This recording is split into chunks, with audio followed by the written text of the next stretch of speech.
Yes. So why don't we talk about what your favorite type of travel and enjoyment is and how you make travel so enjoyable. Well, let me see. Travel. Sheila and I, when we first met, Sheila was single, no children, anything. She had a job. You know, the best thing on her resume is she didn't have any children. So I said, that's interesting. I like that. You know, when we got married, I'm the one who brought the baggage to the relationship. But Sheila was always traveling. That's all she did. She traveled and she shopped. And she, of course, you know, she took care of her mother, or they lived together. She said what attracted me to her was that I lived with my grandmother. Mm-hmm. So we were both taking care of our parents.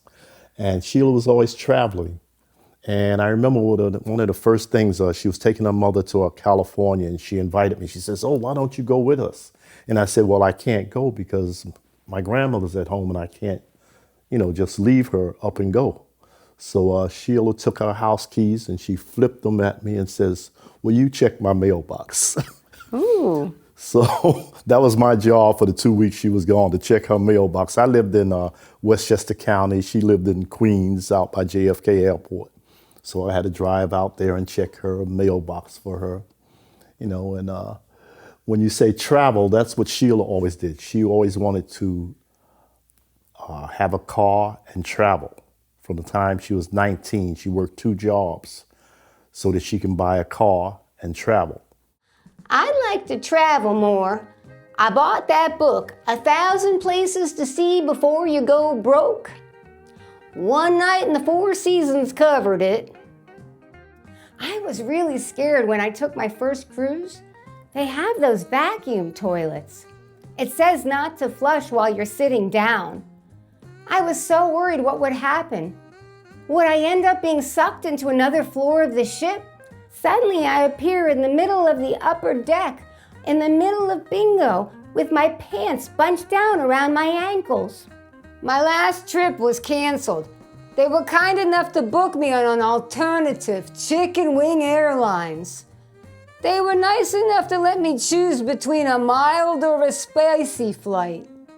My last plane trip was a disaster. Such a bad flight. Severe turbulence, screaming and loud noises, horrible stress, sitting there squeezed between lumps of smelly clothing. I remember thinking, I've got that frog in the pocket in the washing machine feeling. And my travel, I think I was introduced to traveling when I joined the military. And they took me to Europe during the Vietnam War. I followed orders. They said, go to Europe, you know. It wasn't that I was afraid of war, because my idea was only old people die. You know, I'm too young to die, you know, that's how smart I was. So God says, we better send him to Europe. So I went to Europe. I wanted to be a musician. That's another part of my story. And I wanted to be on stage. Mm-hmm. Well, you have to be careful what you ask for, because God put me on stage. And that takes us to my next career when I became a teacher. Okay. You're actually on stage. Uh-huh. And I perform for my students every day. And I used to tell them that I'm performing for you. But being in United States Army for 3 years, I was in Europe playing basketball. My DD 214 says that I was a Vietnam vet. You know, my wife loves to tell that story. I was over there playing basketball and going to all these different schools and things. Special weapons or nuclear weapons, atomic energy weapons over in Europe, part of NATO team.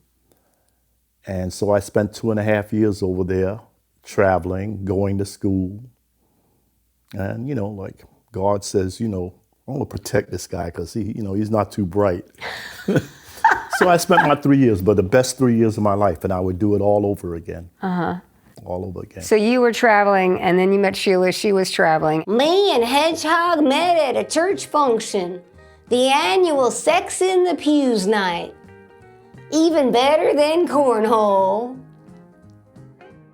Speaking of dating, My ex insisted we name all of our kids after where we did the nasty to conceive. That's how my engineer son ended up being named Mercury Backseat Greenberg. Pat, I always kept condoms in my glove compartment. I used to have a friend who would keep condoms in his freezer because he thought they would last longer. He didn't have many girlfriends. A male friend of mine tells me how China has such a problem with young men not being able to find wives.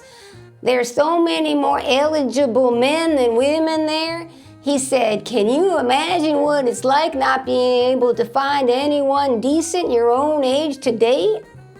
I told him I'm pretty sure you just described the feeling of every over 50 single woman in America. One time I went on this speed dating night at a downtown bar. We were supposed to ask, what's your talent? The first one said, I play guitar.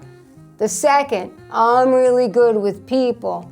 The third one, I have sweaty feet and grow portobellos between my toes. Guess which one I went home with? And now you travel, and you just came back from the Panama Canal. Yes. And you've got more things planned down the road. Big trips. You do some big trips, right? Well, I guess so, yes. I'm preparing now. In fact, this morning before I came to this interview, I was looking at my airline reservations. We'll be flying into Singapore. I'll be getting on a ship crossing the Indian Ocean, making several stops, and we'll end up in the coast of Africa, that big island out there, and Madagascar. Yes, I was going to say, that sounds like Madagascar. So it's like about 12, 13 days that we'll be sailing across the Indian Ocean. And so that's my next large trip. That's amazing. That's truly amazing. And so you two are happy, healthy, still traveling? Yes, healthy and happy. My next trip, it's a smaller one, but we'll be up in Concord, North Carolina, again with some of the retirees that have retired with us. We'll be up there with them for a week, and also visiting other family and friends in Charlotte. And then I come back and I'm going to Vancouver with another couple from down in West Palm Beach.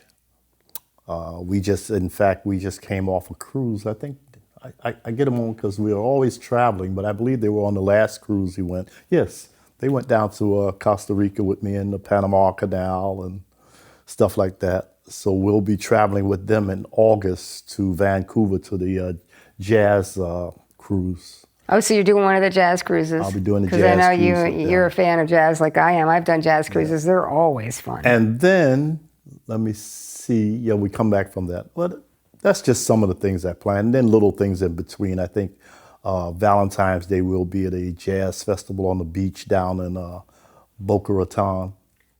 You strike me as someone, I have some friends, and I say this myself, I don't know how I ever had time to work. I'm so busy in retirement. And you sound exactly the same way. You're so busy. You're always doing something. And do you think that leads you towards a purpose in retirement? Speaking of having purpose, the news announced that researchers are very close to producing human babies without a man's help. Soon, women will have no purpose for men. That's not true. We need to have men. Who else would we have to blame? Linda, you watch too much TV. If retirement excitement means changing the channel on your TV, you need to go back to work or get better hobbies. You know how they say that youth is wasted on the young? I say retirement is wasted on the old. If I'd known retirement was going to be this much fun, I would have done it 30 years ago. I think about purpose. Do you ever wake up in the middle of the night and start to think about those really big questions? You know, why am I here? What happens after I die? And what if aliens invaded my brain and all that I think is real is just some alien movie playing in my head? And then I think, oh good, because if that's the case, then I don't have to go to work in the morning. And I feel better and I go back to sleep. Does that make you feel better too?